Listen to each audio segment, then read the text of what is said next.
My wife left me when I got sick, you know, and I was very, very lonely. And I keep seeing the cars pass by, and I start making a plan. Just sitting at the window, watching all the cars go by, wondering why I'm feeling so empty inside. Music impacts us every minute of every day, whether it's a song we listen to lift our spirits, to reminisce, or mark a momentous occasion. Because of its deeply personal and emotional influence, it's only natural that we are able to help heal even those in the bleakest situations through the power of music. Hi, I'm Moby, and I'd like to introduce you to the Institute for Music and Neurologic Function. You found someone and now you know how it feels. Goody, goody. How would you feel if you saw a young woman who was bedridden with pain and depression suddenly come alive when asked to sing? And I hope you're satisfied and that's good. Yeah. That was fun. That's good. What would you do if you met a multiple stroke patient who has fulfilled his dream of writing and producing his own CD? All I need now is your trust. At the Institute for Music and Neurologic Function, music is integral to reaching people whose abilities are permanently lost through injury or disease. Music helps them regain function and can bring a return of hope and meaning to people overcome by depression or anxiety. If I could reach higher. There's been many responses and many different types of patients that we worked with over the years. There's been people who were depressed, who wouldn't really respond to traditional rehabilitation. And yet, in the context of music and listening to music, those responses were possible. So the exciting thing was what was going on in these people, what was making this happen, and that's what we try to find out. It seems to me very interesting and curious, and not immediately obvious why we are a musical species.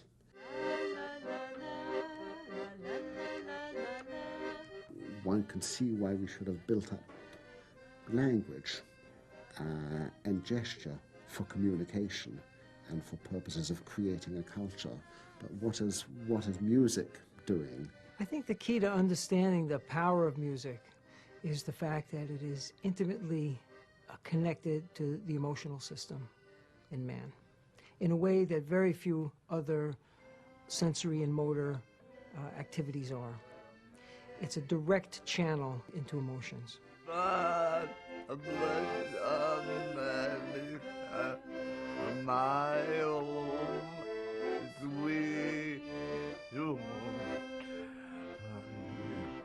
great. Very good. Everything we do is based on rhythm. From remembering something to grasping a glass of water, everything is based on rhythm. So when somebody has neurological impairments and we introduce rhythmic music, we're really dealing with cognitive reconstruction, and we're dealing with a lot of issues through music that are not so transparent. They're not obvious. It looks like we're just having a good time maybe, but really what's happening on a deeper level is the music is getting into the neurologic system and supporting function that would not be possible any other way. 'Cause you never ever know, what the day may bring. Clearly, music can do things which language can't. Music has unique powers of one sort and another. And I think whether it's at a tribal dance or music therapy with Alzheimer patients, something very difficult to formulate, but very powerful and primal, is at work. The hope is that we can bring this knowledge outside to the community. If you imagine for every 100 patients that we see in-house in our facility, there are at least 1,000 or 2,000 people who are outpatients at other clinics. How can we reach those people? How can we bring this knowledge to really help people be better than their doctors say they can be, to really achieve those accomplishments and successes that we see here every day? I'm gonna be stronger. I'm gonna be so much stronger. Yes, I am. We hope this gives you a better understanding of how music can be used therapeutically. Through this incredible program, we hope to continue to educate the medical community and the general public about the power of music. Thank you for helping us help others. There were moments in my life I'm gonna be stronger. I know that I've tried my very best. I put my spirit to the test.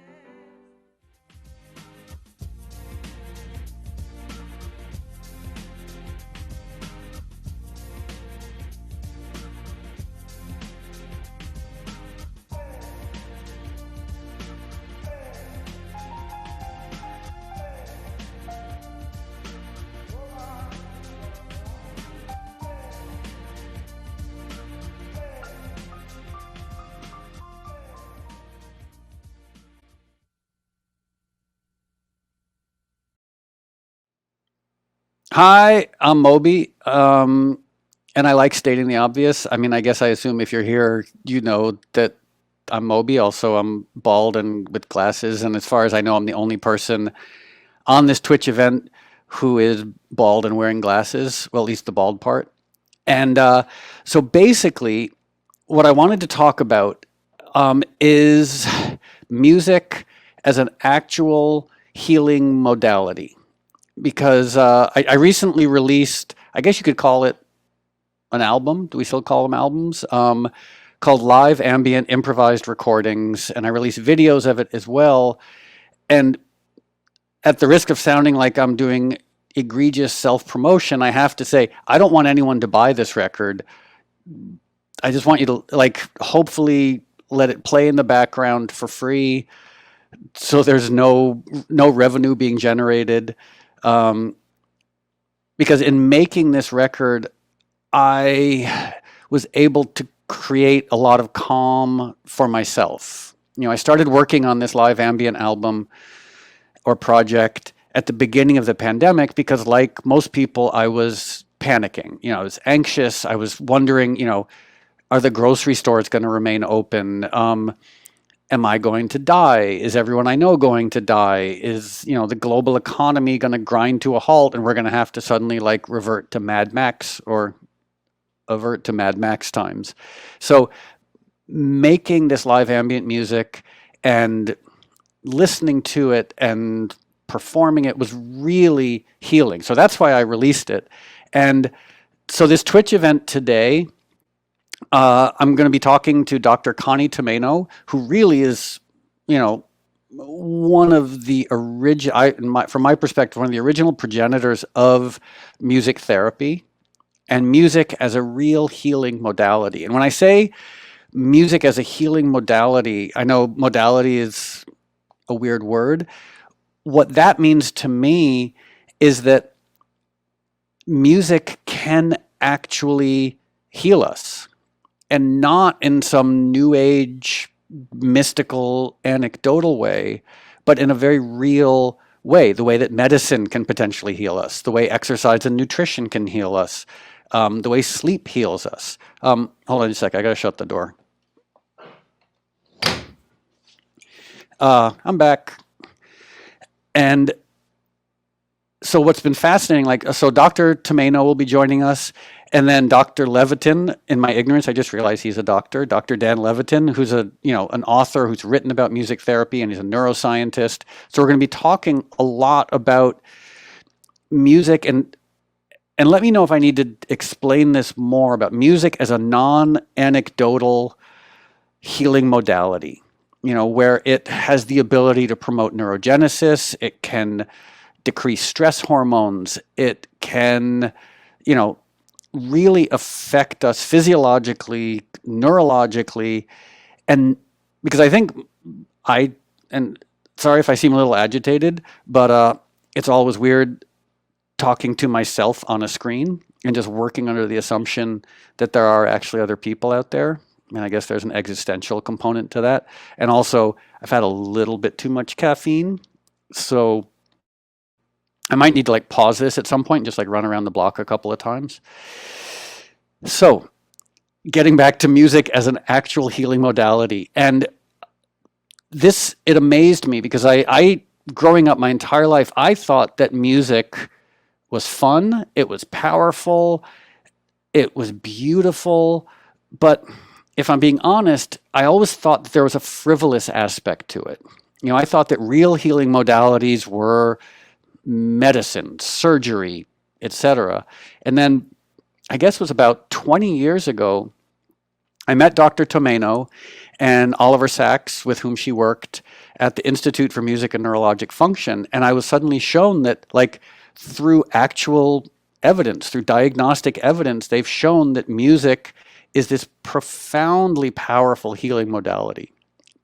And that we're going to get into that with them because I am a college dropout and they are incredibly smart, accomplished PhDs, where I'm just going to ask my sort of naive, dim-witted questions and they will respond with erudition and insight.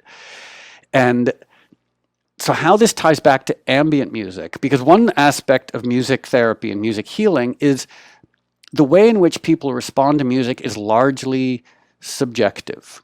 I mean, I think there are certain types of music that maybe are better at promoting calm and promoting healing, but a lot of things, you know, neurogenesis and, you know, some of the benefits of music therapy, it comes down to the individual, you know, so like it's possible someone would listen to my ambient music and it would be like nails on a chalkboard and they would hate it and it would make them more anxious, but then they put on the Charlie Daniels band or Pantera and that calms them down. And I'm not trying to compare Charlie Daniels and Pantera. I love Pantera. Charlie Daniels was an old racist.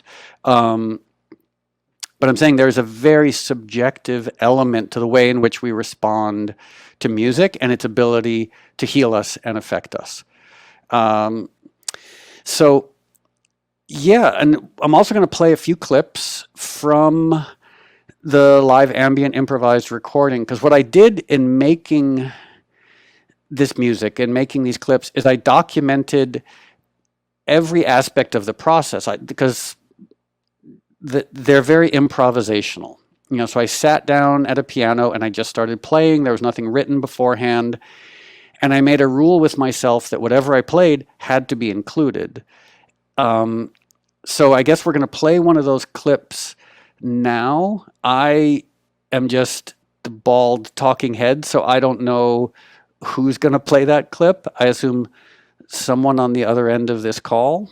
Can someone let me know via, okay, I see yes. So that means yes, we're going to play the clip, or yes, the band with Steve Howe, and okay, throw to it. Okay, so we're going to play one of the live ambient improvised recording clips, and then afterwards, I'm going to bring on Dr. Tomaino, and we're going to talk about her experience with music therapy, working with Oliver Sacks, and as I keep saying, music as an actual profound healing modality. So here's one of my live ambient improvised recording performances.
Hi, so that was one of my live ambient improvised recording performances. And in about a minute, I'm going to bring on Dr. Connie Tomaino. And I sort of alluded to this earlier. I met Dr. Tomaino about 20 years ago. And as mentioned, when I was growing up, like I dedicated my life to making music, listening to music, thinking about music, releasing music, reading about music. But in the back of my mind, I sort of thought like, oh, this isn't real. Like this is fun. This is maybe exciting. This has the potential to be even beautiful. But I just saw music as being kind of lightweight when compared to what I thought it was like the real work that healers were doing. And when I say healers, doctors, clinicians, physicians, etc. And Dr. Tomaino and Dr. Sachs were the people who sort of really showed me, both in terms of objective metric data and evidence, and also the clients that they work with, how music heals people in a very real way. So now I would love to, okay, that's right. This is also sort of a fundraiser for the Institute for Music and Neurologic Function. And I am probably not seeing what you're seeing. Oh, there it is. So if you want to donate to the IMNF, which is short for Institute for Music and Neurologic Function, you can go to moby.com/ambient or go to the IMNF website. The work they do is phenomenal. And again, it's absurd for me to talk about the work they do when Dr. Tomaino is waiting to talk about the work that they do. So please donate to them. And without any further ado, let me bring on Dr. Tomaino. Hi, Moby. Thanks. Hi. So first question, where are you? So the Institute's now located in Mount Vernon, New York. The place that you had visited 20 years ago was sold back in 2016. And so we moved to this wonderful continuum of health facility in Mount Vernon. It's called Wartburg. And we have the opportunity to work with people of all ages, mainly, adults and seniors, but children in the neighborhood as well. Both doing clinical research as well as networking with scientists all around the world to help us understand music and the brain. So going back a little bit to your history, because I wanted to be a well-prepared interviewer, because we've known each other for a long time, but I've always known you as a doctor. And not surprisingly, there was a time in your life when you were not a doctor. And according to the internet, which as we know is never wrong, you got introduced to Dr. Sachs in 1980. Is that correct? That is correct. And so what was your experience with music and music? Did music therapy even exist in a viable way before then? Yeah, well, it's interesting because I was a pre-med student in college and became a trumpet performance major in my undergrad years. And it wasn't until my junior year of college that I found that there was a field called music therapy. In fact, it was established in the United States in 1950, and realized that I could actually go into music and do healing and work in healthcare as a music therapist. I got my master's and doctorate at NYU in their music therapy program. And my work originally was with people with end stages of Alzheimer's disease and dementia. And so firsthand, I had this experience where I saw people who were non-responsive respond to music in a very dramatic way, making me question what is it about music that can reach somebody who seems to have no neurologic brain function available to them. 1980, I met Dr. Sachs, and he had already had that experience with his awakenings patients, where he saw people who couldn't walk on their own move to music. And so together we really wanted to investigate what it was about music that could affect people so dramatically and help them either regain function if they had a stroke or a traumatic brain injury, or if they had a chronic disease like Alzheimer's or Parkinson's. What can we do with music to help them maintain and sustain wellness and health? back in 1980, there was nothing in neuroscience about music and the brain. And so we got people interested in helping us. And there's a study phenomenal movie with, okay, what's it called again? It's Alive Inside, Alive Inside. which because like my involvement with the Institute and with you and Dr. Sachs, like I've seen up close how music can be this like incredibly powerful healing modality. But for a lot of people, it sounds too good to be true. Like that idea that someone who's in a wheelchair can hear music and get up and dance. Like that seems like miraculous nonsense. Although you experience that on a daily basis. And I would say, if anyone wants to watch this movie, Alive Inside, you see it in person. I mean, that, like the power that music has to reach people who are otherwise, lost and unreachable. Right. It's interesting because Alive Inside and the Music and Memory Foundation, of which I'm on the board too, uses evidence-based music therapy principles of personalized music to enable caregivers and family members and staff, healthcare staff, use music effectively to reach people like those with Alzheimer's who otherwise could be isolated. And, here with everybody being in lockdown because of COVID, we're finding more and more that the importance of music as being that connector between people in these distant, times.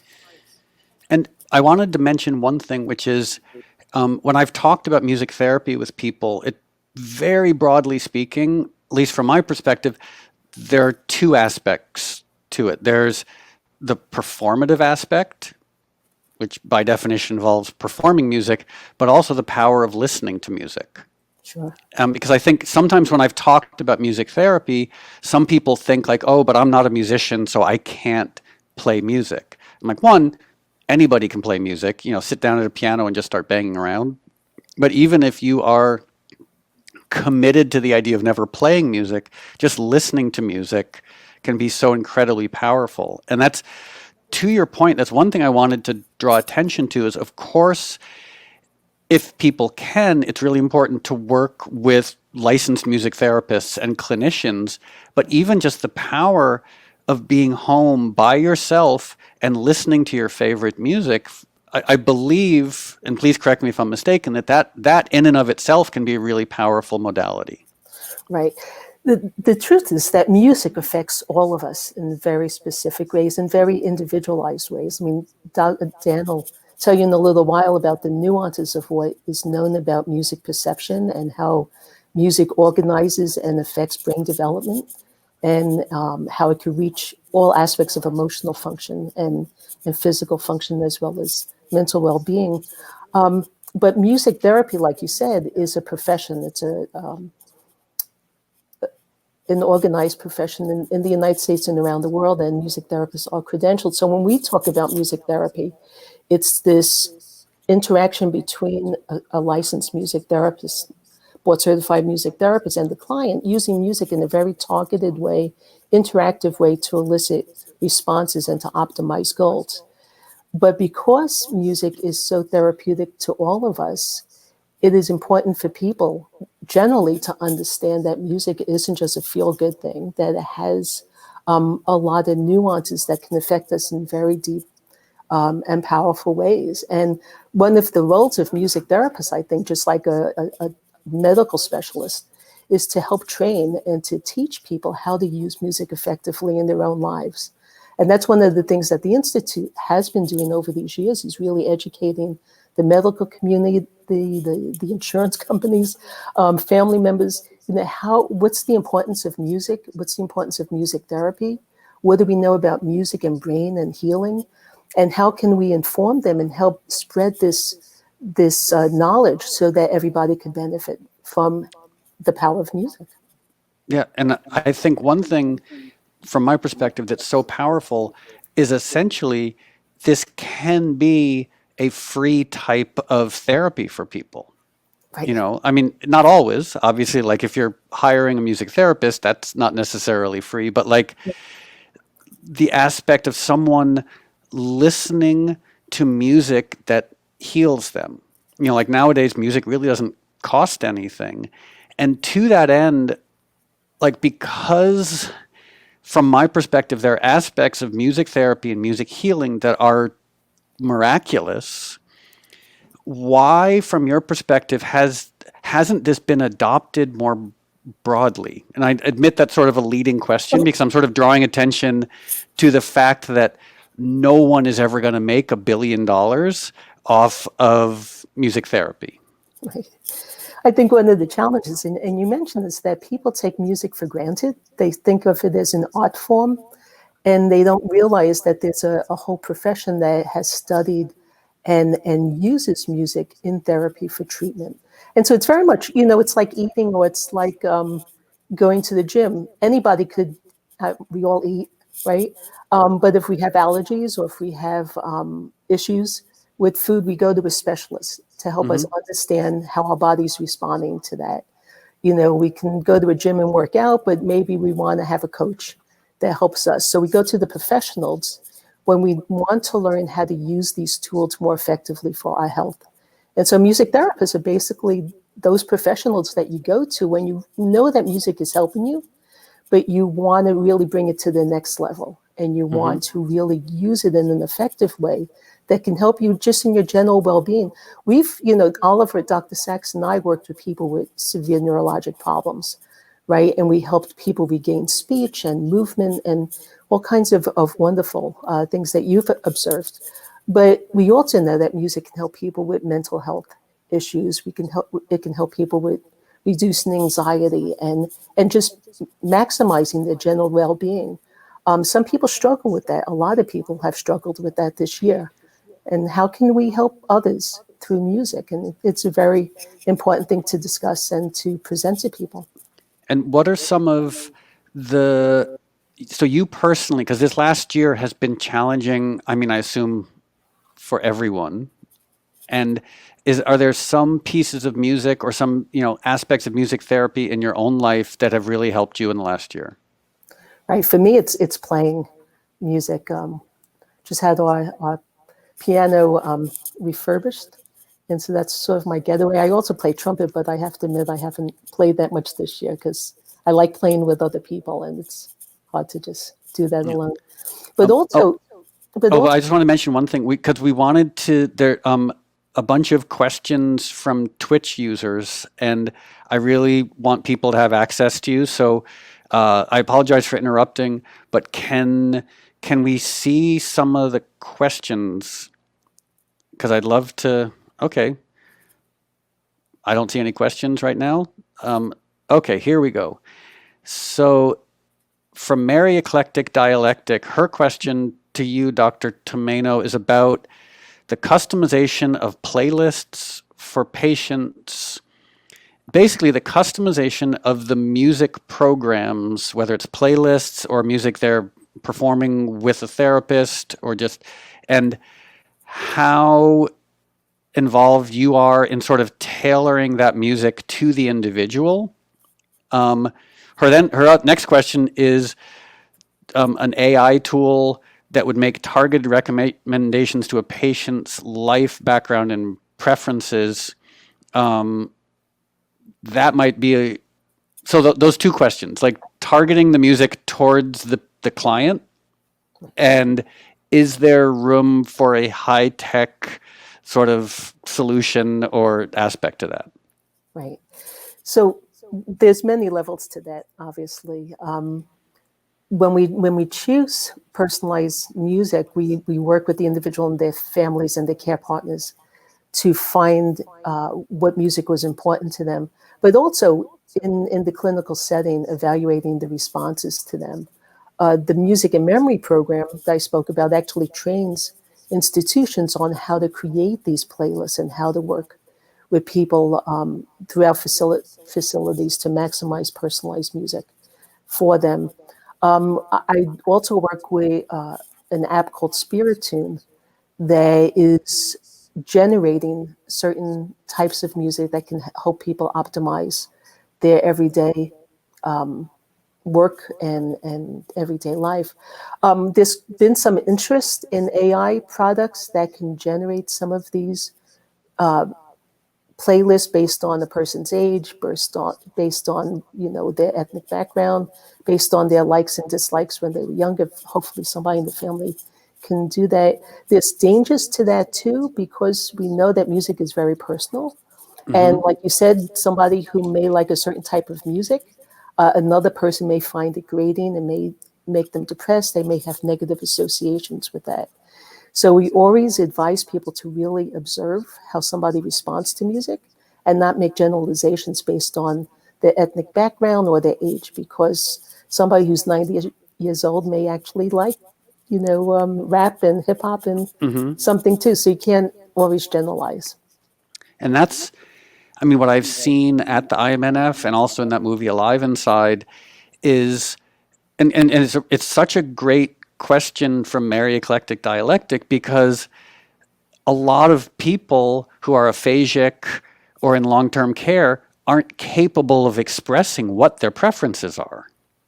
And so it's seeing their reactions. I mean, there's that phenomenal scene in Alive Inside, and what I've seen personally with your work, where there's the old man who's wheelchair bound, and they put headphones on him, and all of a sudden he lights up. And if you have, I mean, it's if you don't cry while watching that scene, you're dead inside, as far as I'm concerned. But yeah, that aspect of it, because most of us, we're young, we're relatively able, we can, the AI is a Spotify playlist, or Pandora or Apple Music, like it's already sort of serving that role. But obviously someone in their 80s and 90s who has Alzheimer's or is aphasic, like they don't have access to that. So it's a really great point.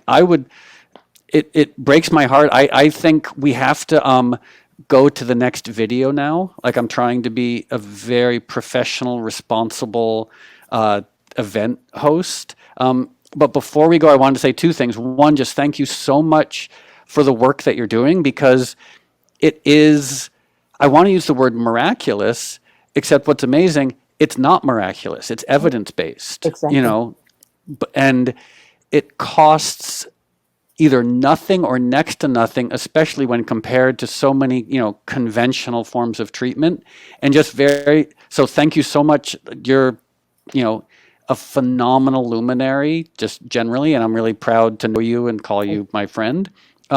And very importantly, please, if you're watching, donate to the IMNF. You can go to their page. You can go to moby.com/ambient. Like, the work they do is real. It heals people and it saves people's lives. So any support you can give them would be really helpful. So thank you, Dr. Tomaino. Thank you so much for agreeing to do this. I'm really honored. Thank you. And I think we're going to play another video clip now.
Hi, I'm back, which is one of the more self-evident things I've said in a long time, apart from identifying myself. I do like stating the obvious and being self-evident because, I don't know, there's something sort of comforting. Hey, look, my name's in the corner in case I forget who I am. I used to do a lot of drugs, so that's not outside the realm of possibility.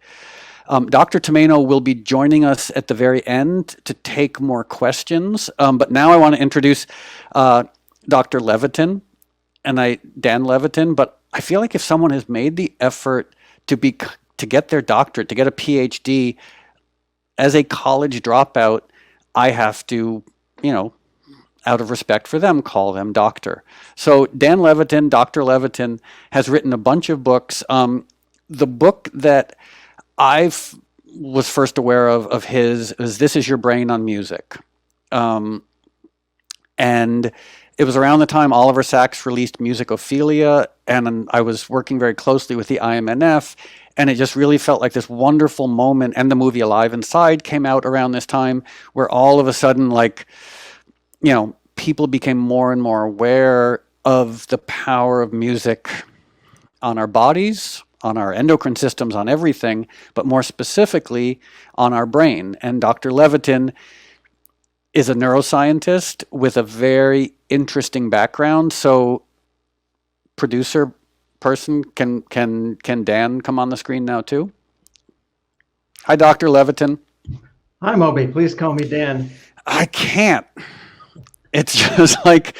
I'm going to call you Mr. Moby then. Oh, I mean, I haven't done nothing to earn that. So it's sort of like, when you're in school and you see your principal in the supermarket, and if your principal's name is like Jeff Anderson, you don't say, hey, Jeff, or Mr. Anderson, like, hello, Principal Anderson. Like, it's sort of like just a gesture of respect. So I will, if you force me to, I can call you Dan, but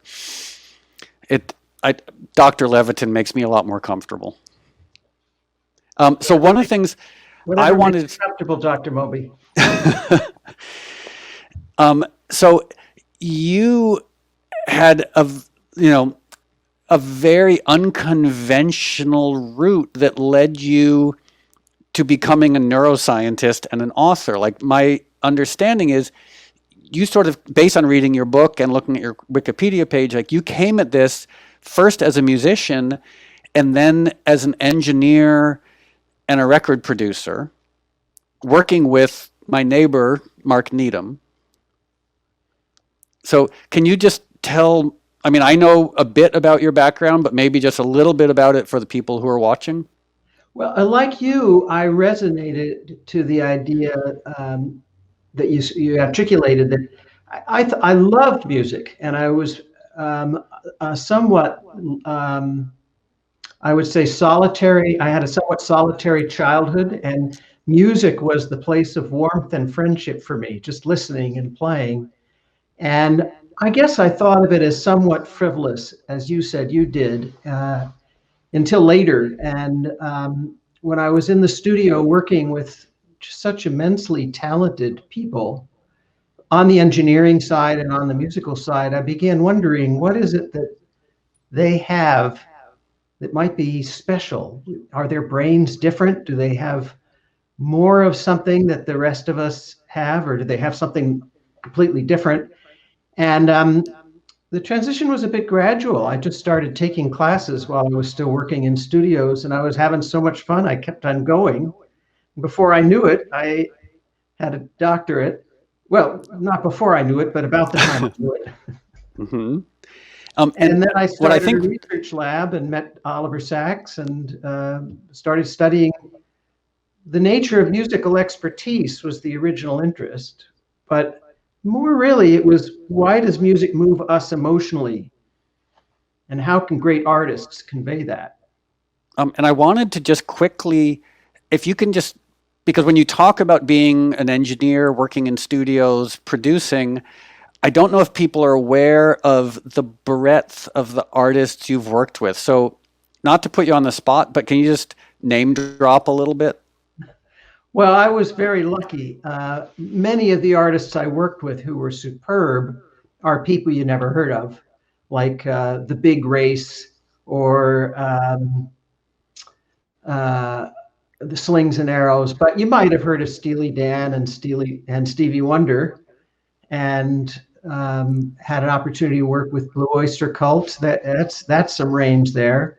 Just produced last year a record for Brian Nova and Tom Scott, a jazz record. It's really fantastic.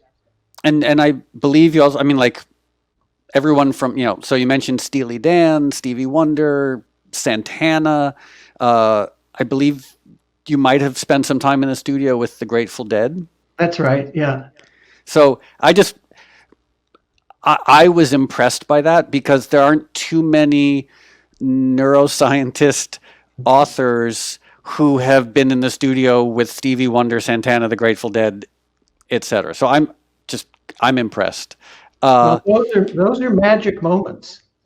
And from all of that, I've gotten just notebooks full of questions that I wanted to ask about how they do what they do. And that's why it's been great having the neuroscientific training. For example, you asked a moment ago, how do people in a wheelchair get up and dance? It just seems like that can't be true. But through neuroscience, my lab and others have shown that what happens when you listen to music is your neurons actually fire in synchrony with the music. And if the music has a well-defined beat and a strong beat, that neural synchrony creates an immediate electrical connection between your ears and your motor system. And in some cases, you can't help but move. And having that pulse can get you up out of the wheelchair. We've seen Parkinson's patients who were otherwise frozen but can walk to music. Which, that's what I was talking about with Dr. Tomaino. When I was first introduced to the idea of music therapy from Dr. Sachs and Dr. Tomaino, honestly, my response was, this can't be true. Like, how is that possible that they're healing, or, you know, like really helping Alzheimer's patients and people, you know, aphakic patients, Parkinson's patients, etc. Like, and then my next thought was, if this is true, which it is, which they've spent and you've spent decades, you know, demonstrating, why isn't it more widely adopted as like a non-pharmacological approach to all these different issues? Well, I think there are three things really, and you know, one of them is related to the reason we're here, which is to raise money for the IMNF, and that is that we need better training of practitioners. There are a lot of practitioners who call themselves music therapists, but the Music Therapy Association defines it as the evidence-based use of music. And it's an actual certificate program. And Dr. Tomaino and others train people to do this. And so part of it is that, as in any field, you have some charlatans that kind of contaminate the waters. The second thing is that there's no money to be made in it. And so the pharmaceutical companies haven't invested in it. And I think the third thing, which is really the big nut, is that we've seen that it does work, but healthcare providers, health insurance companies who would actually reimburse you for the costs of going to a music therapist, they want to know why it works. What we talk about in the research world is, what is the underlying mechanism? Okay, you showed me that it works. Show me how it works, and then I'll pay for it.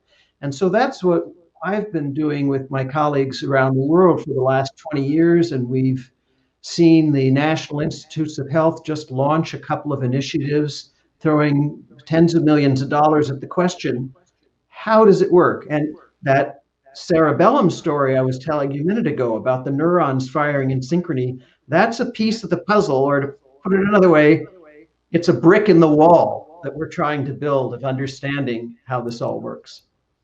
And there's a fascinating concept that I just became aware of. I'm a dilettante neuroscience fan, so I read a lot about it, but as mentioned, I am a college dropout. So, which was the concept of neurogenesis. Because when I was growing up, and I don't know if this was the case with you, I was always told from an early age, like, here are your neurons, you're never going to get more. And I believe at some point over the last couple of decades, neuroscientists have realized that no, the brain is capable of creating trillions of neurons for as long as someone's alive, largely based on issues like nutrition, health, well-being. Can you speak a little bit about neurogenesis, how it might relate to music, and like what parts of the brain specifically are capable of neurogenesis? Because obviously, like, the brainstem probably is not all that good at neurogenesis, but maybe other parts are. Well, you're right. This is what I learned growing up and even in school when I was getting my doctorate. They say no new neurons, but that story has changed. It's evolved. You're growing new neurons all the time. Most importantly, you're capable of growing new neural pathways.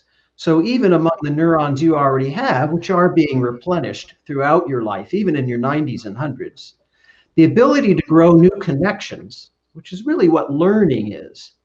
Every time you learn something new or have an experience, a new pathway is created in your brain. And that pathway is something that we call neuroplasticity, the ability of your brain to remap itself. Music, Moby, as you know, I think maps onto every region of the brain that we've so far discovered and studied.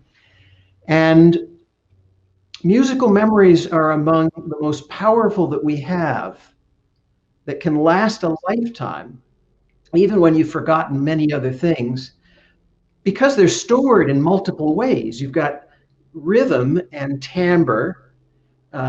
Timbre is the sound of musical instruments. You play around a lot with timbre. In my conception of your music, it's kind of like Ravel, Maurice Ravel kind of experimentation with timbre as a form-bearing medium, where you've stepped beyond melody and rhythm to add this layer of ever-changing, musically interesting sounds.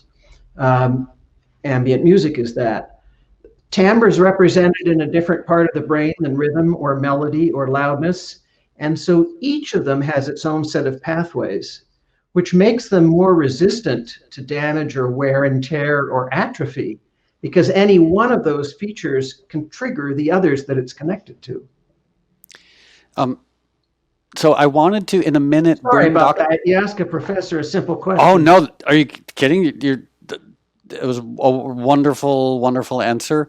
In a minute, I want to bring Dr. Tomaino back, but I also just want to, there's so many other questions I have written down here, but one is just, I wanted to give you a chance to tell me and tell the people who are watching what you're working on now and what you might have coming out in the near future. Oh, thank you. Well, yesterday we just released the paperback edition of my newest book, which is called Successful Aging.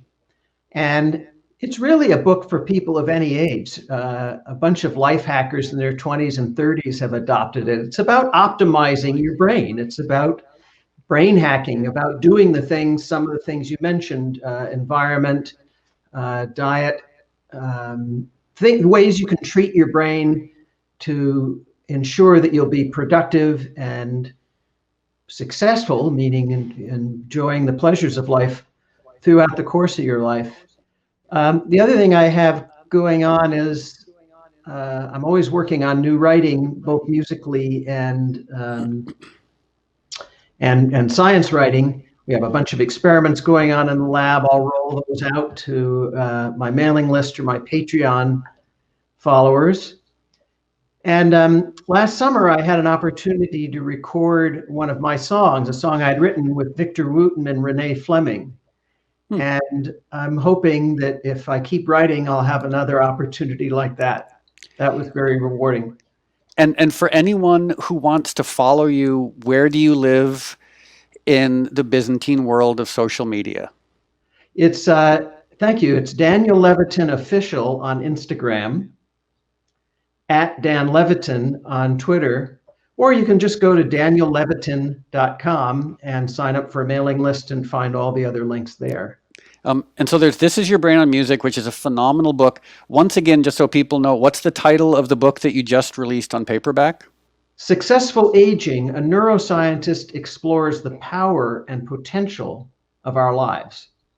that, I mean, I wish we could talk about that for the next 3 hours. I wanted to bring Dr. Tomaino back because there are a whole bunch of questions coming through. Okay, Dr. Tomaino, one question. How accessible, and you can interpret this how you want, how accessible is music therapy during the pandemic?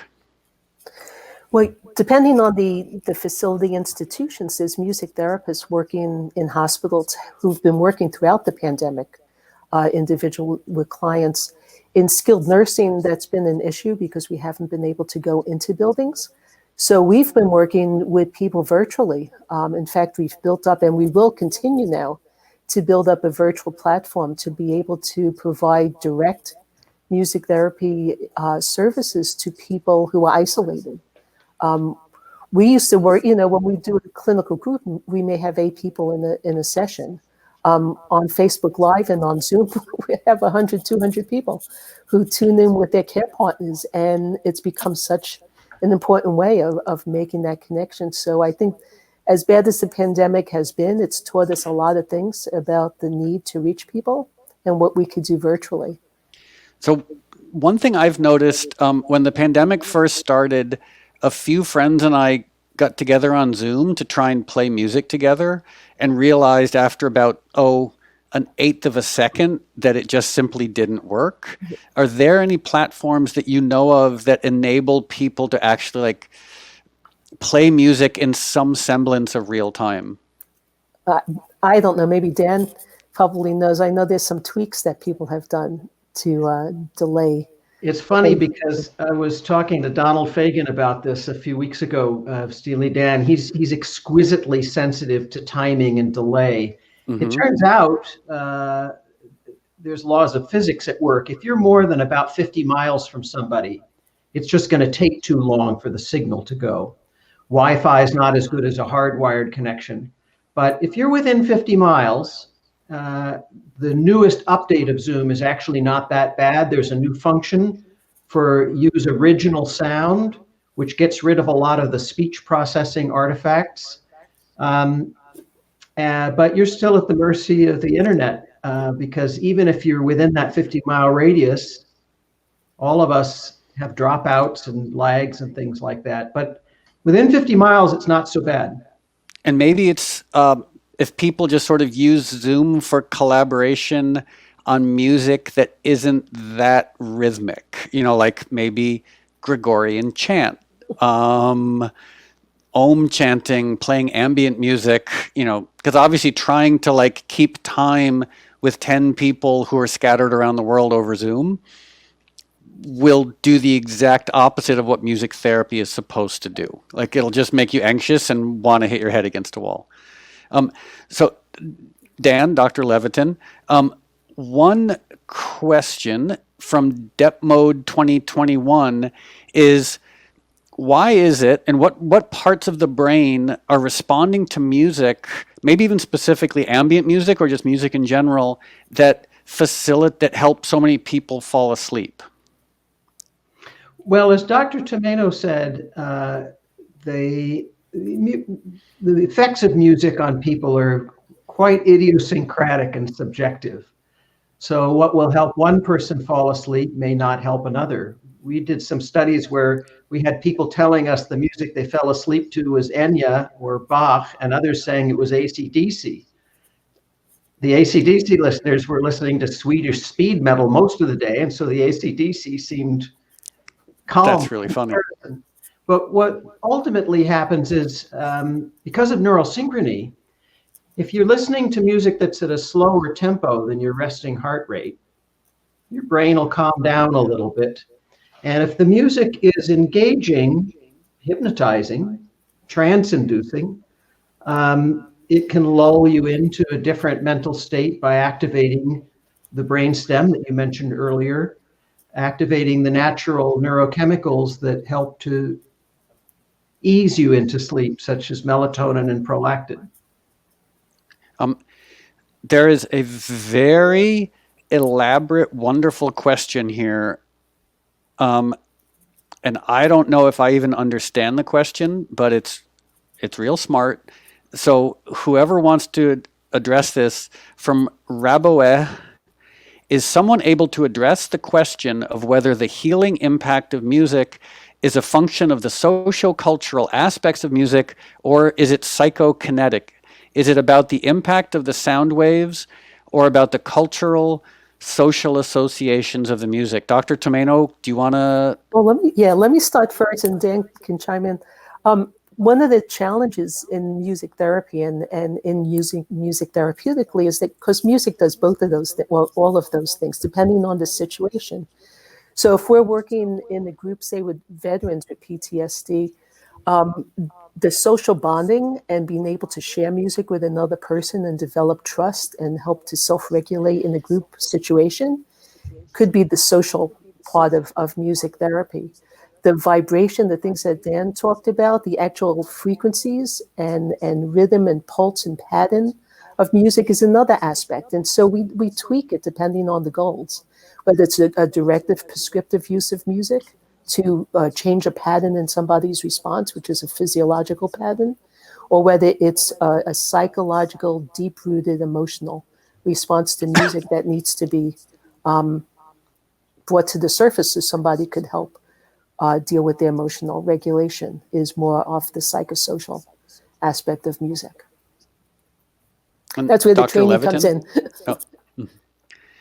Dr. Levitin, do you have any thoughts? That's perfect. I have nothing to add to that. I guess, Dr. Tomaino, you actually introduced a third component to Rabelais, his question or her question, because in a way, I think you're talking, there's like the communal aspect of actual experiencing it in community. And I think that they were talking about sort of like the inherent qualities, of the different, the components that comprise music, pitch, timbre, tempo, and then almost the semiotic aspect of the meaning that we bring to music, both, quasi-objectively or collectively objectively and subjectively. But I'd forgotten that there is the communal experience of it that is, that I've witnessed, at concerts when people are performing together at the IMNF. And in a way, there's almost a subtext to that that's a little bit sad, is that especially after the last year, we have all forgotten that shared communal experience is actually an integral part of who we are as a species. Because we've become so solipsistic in a way. Okay.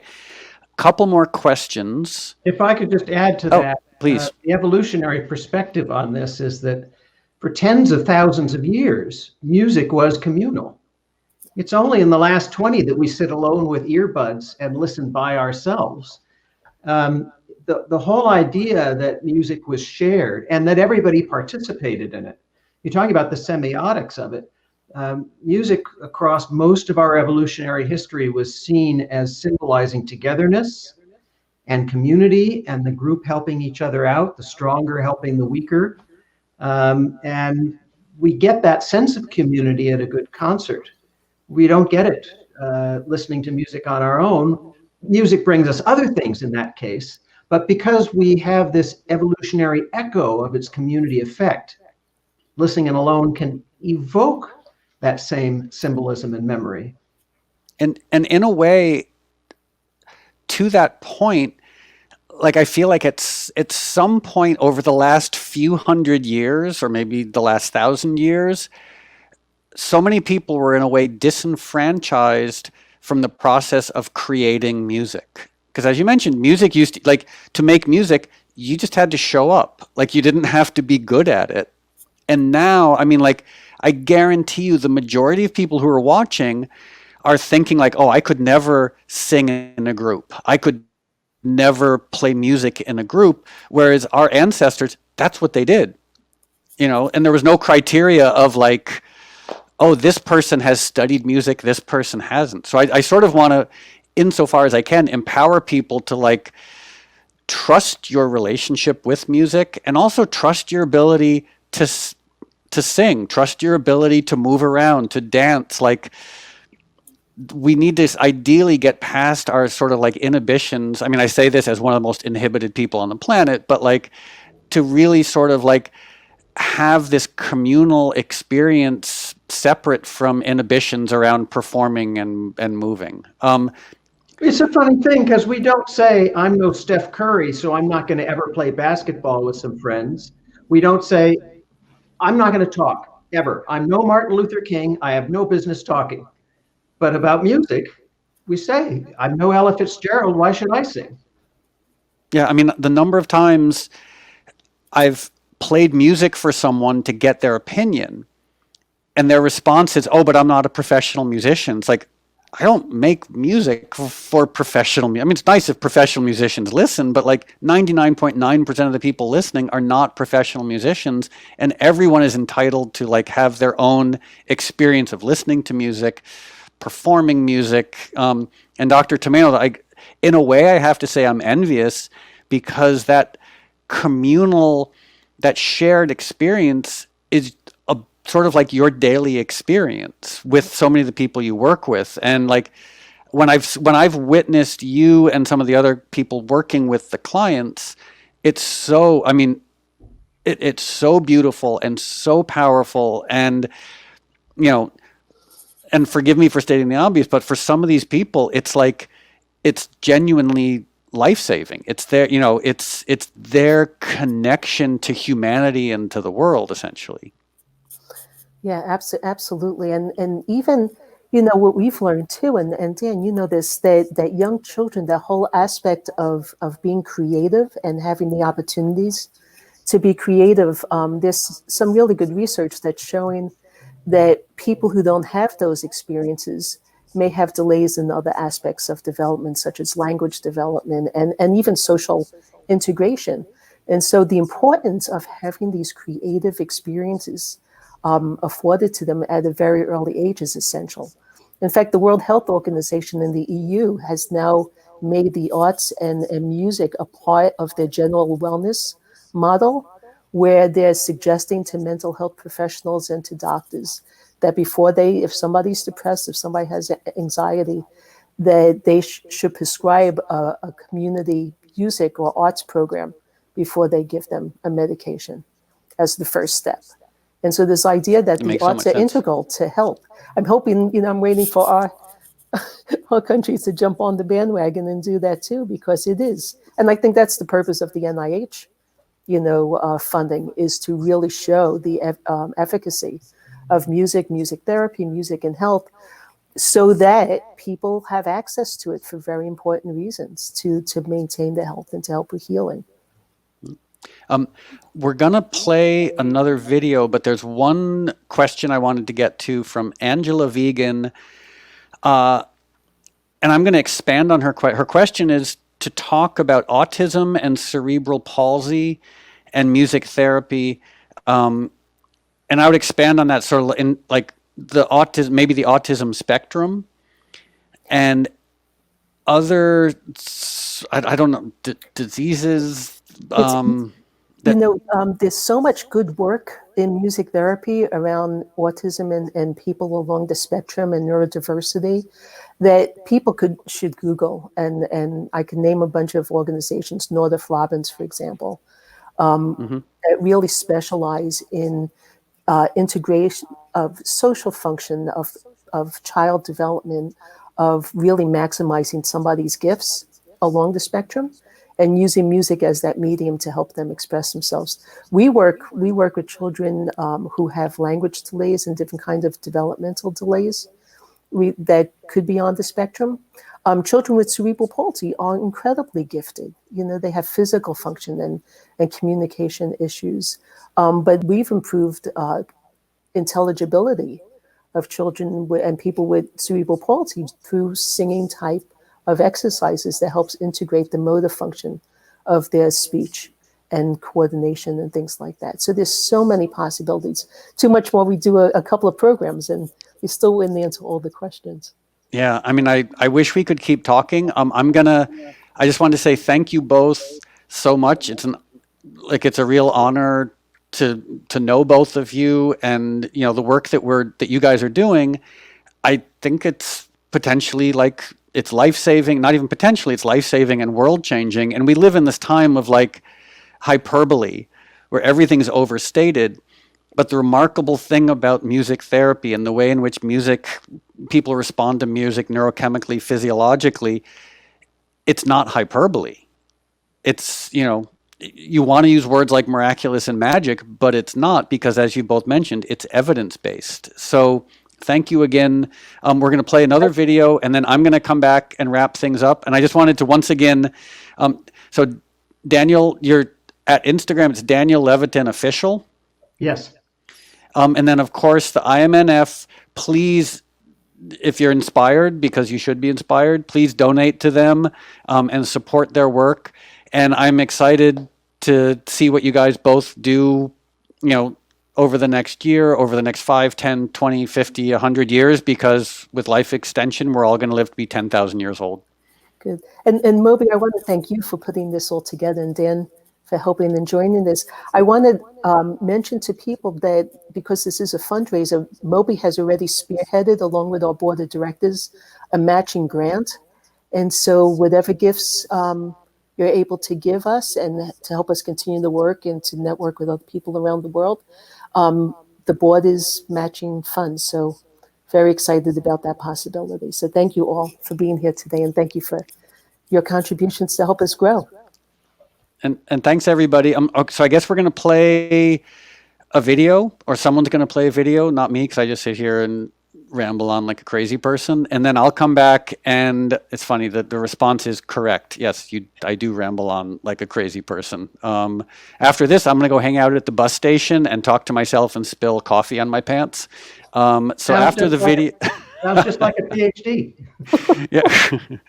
So after the video, I'll come back and wrap things up. And once again, thank you both so much for agreeing to do this. Thank you.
So once again, I just wanted to thank Dr. Levitin and Dr. Tomaino.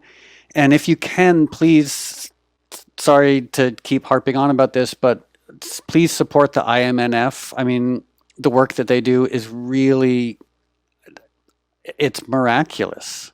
And I keep saying that, but it really is. When you see people who are unable to speak, but they're able to sing, and people who are unable to walk, but they're able to dance. And I know on the surface of it, that sounds like nonsense.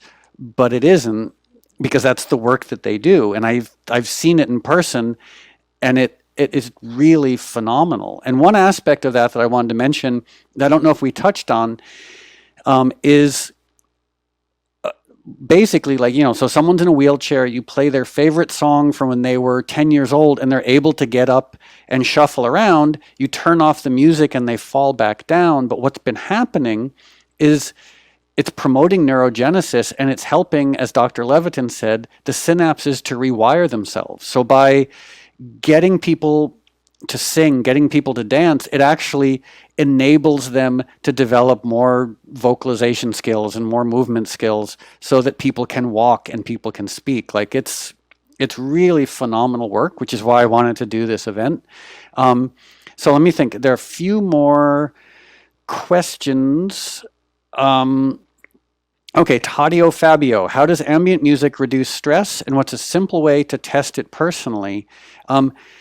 The key aspect of your question is the idea of it being personal, because there are sort of like some objective aspects to music that can be healing, but ultimately it's up to you. It's how you respond to something subjectively and personally. There's no objective standard for music. So if you listen to a piece of music and it helps you to find calm, that's all the evidence you need to know that it's working. And if you listen to a piece of music but you feel like you should feel calm and you don't, by all means, listen to something else. From Chief Buckethead, what inspired me to make the album? How did it help me through quarantine? Well, I've been listening to ambient music. I think the first time I heard about ambient music was probably from Brian Eno and David Bowie, the B-side of the album Heroes. It's ridiculous to call them B-sides now, but back then you had to turn the record over, back in my old Grandpa Simpson days.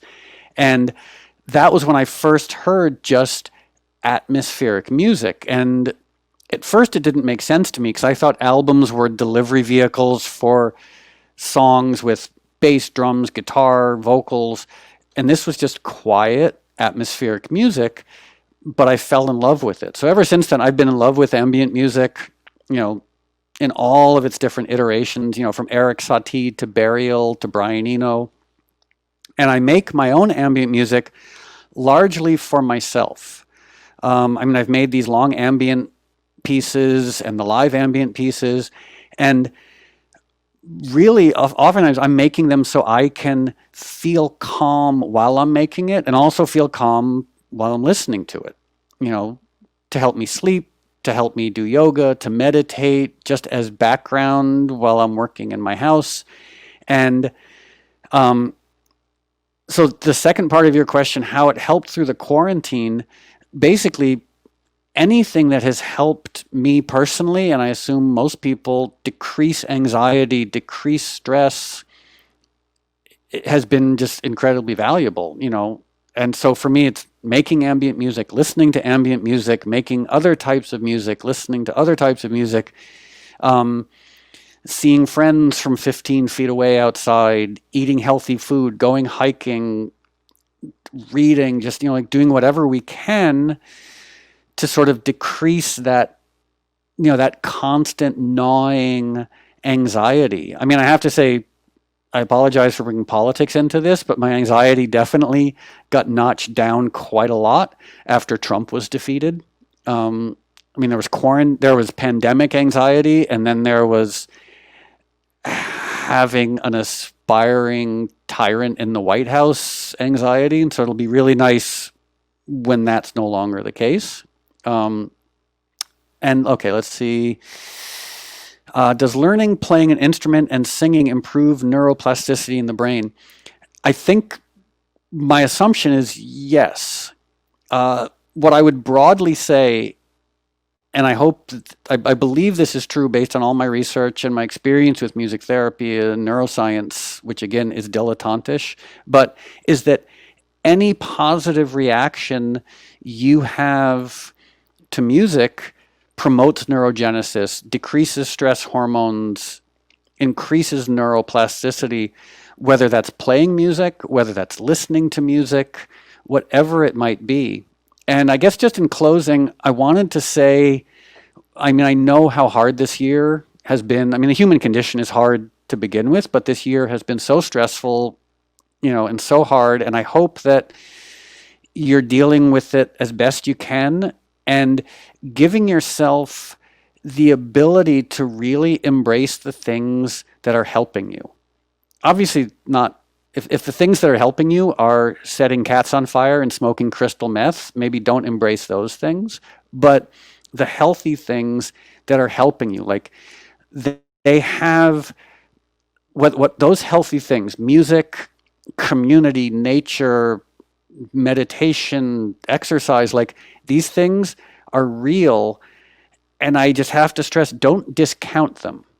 You know, some people only give credence to, you know, to medication or to more sort of like official sanctioned forms of healing. But like if it's healing you, believe that it's healing you, because it is. And that might sound like new age claptrap, but based on the work that, like, you know, that Dr. Tomaino and Dr. Levitin have done, it's not new age claptrap. Like these free modalities, nature, music, they really do heal. So I hope that you're able to find some calm, some healing, some health, you know, during the holidays. Hopefully the pandemic at some point in 2021 will wind down. Now we're going to play all of the videos start to finish from the live ambient album. Oh, one last thing. From KC271B, what are your thoughts on learning an instrument for someone like me, parentheses, no talent, older? I'm inspired and plan to do this. All I can say is yes. And don't judge yourself. You know, learn how to play anything, piano, and recognize that no one is born, not even Mozart was born, knowing how to play an instrument. So like, get an instrument and don't be self-critical. Just try, if you can, like leave your inner critic somewhere else and just love the process of playing music or listening to music. But if you do feel like getting an instrument and playing, like, don't beat yourself up if you're not great, because no one is great when they first start playing. Okay, so now we're going to play all the videos. Thanks again to Dr. Tomaino, Dr. Levitin. Dan Levitin Official is his Instagram handle, and the Institute for Music and Neurologic Function, IMNF. They can use your support. There's the little chyron that looks official and fancy. So thanks again, and please take care of yourselves. I hope you can find calm and comfort and healing during these very challenging times. And now we're going to play a bunch of very long, calm, healing videos. Thanks again.